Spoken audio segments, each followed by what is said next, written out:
comment éviter le risque d'étiquetage d'un diagnostic?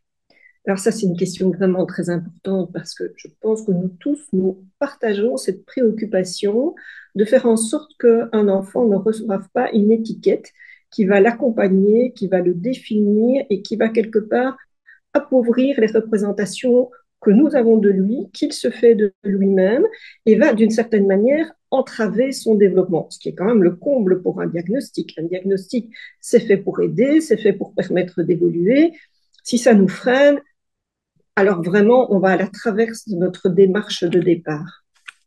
Alors, peut-être qu'on peut se dire, comment on envisage ça pour éviter le risque d'étiquetage? On peut se dire que d'un côté, il y a tout le corpus théorique, la manière dont on réfléchit, les diagnostics pédopsychiatriques, neuropsychologiques, logopédiques, pédagogiques, enfin tout ça, tout ça. Et puis d'un autre côté, il y a cet enfant-là qu'on observe, vis-à-vis duquel on formule des hypothèses qui peut-être deviendront des diagnostics pour lesquels on va utiliser les concepts nés de toute cette théorie.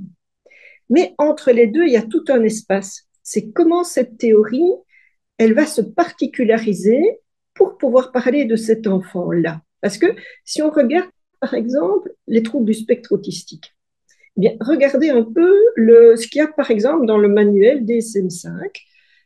Quand on regarde comment on fait un diagnostic d'autisme, on a toute une série de critères dans lesquels on pioche.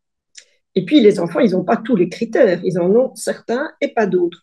Et c'est comme si on nous proposait des couleurs dans une palette.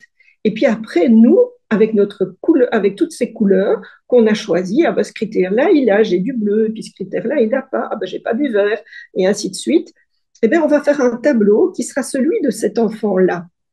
Et cet enfant-là, quand on arrive à créer un tableau et à lui en parler, mais on n'est plus dans l'étiquette parce qu'on n'a pas pris juste les mots du diagnostic pour les appliquer à l'enfant.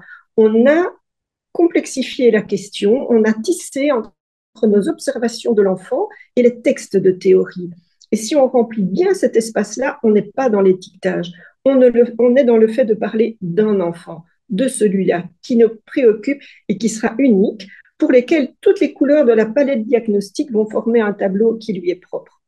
Par contre, si on n'utilise pas cet espace-là et qu'on dit juste, bon, bah, il a un TSA, on se rend bien compte en fait que c'est idiot de dire juste ça. Parce qu'un TSA, ça veut dire Asperger, ça veut dire donc un enfant très intelligent avec un beau langage et tout, tout. Et puis ça veut dire Astrid dans Astrid et Raphaël, allez jeter un petit coup d'œil, ça vaut la peine. Et puis ça veut dire un petit qui n'aurait pas de langage et qui est plein de rituels. Donc on voit bien qu'il y a plein de nuances d'autisme et qu'il faut les prendre. Mais si on réduit cet espace de particularisation, alors on fait des étiquettes. Donc, je pense que ce n'est pas le processus diagnostique qui crée une étiquette, c'est notre manière de l'envisager, de l'aborder et de continuer à le faire vivre auprès de cet enfant. Donc, la question, c'est pas tant que de dire est-ce que cet enfant est autiste ou pas, c'est de dire quel genre d'autiste il est et comment il évolue, comment il est maintenant 6 mois après, comment il est maintenant 2 ans après. Et cette évolution et cette particularisation, ça va nous permettre d'éviter le risque d'étiquetage.